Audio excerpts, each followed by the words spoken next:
On me demande souvent où j'ai pris mes inspirations.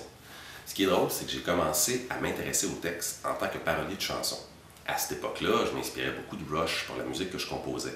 Donc, le batteur Neil Peart, aussi parolier du groupe, il avait été ma première inspiration à l'écriture. Une anecdote rigolote, c'est qu'avant Rush, j'ai beaucoup aimé, et j'aime encore beaucoup aujourd'hui, les Beatles. Donc, je connaissais les paroles de leurs chansons par cœur, mais j'avais jamais vraiment écouté ce qu'ils disaient. Pour moi, à cette époque-là, c'était juste des mots qu'on mettait en musique. Mais après avoir commencé à écrire mes propres chansons, je me suis mis à mieux écouter les textes, puis j'ai découvert les superbes images poétiques qui ont été pondues par Paul, John et George, même si je connaissais déjà les textes par cœur pour les chanter.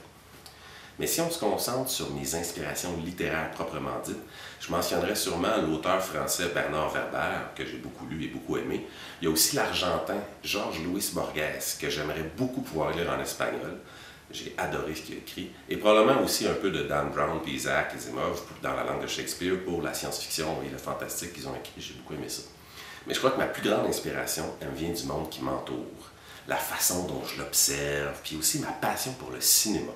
J'aime bien regarder au-delà des artifices hollywoodiens, puis me laisser transporter par l'histoire que les films nous racontent à travers leurs images artificielles. Mais moi, je vois du réel.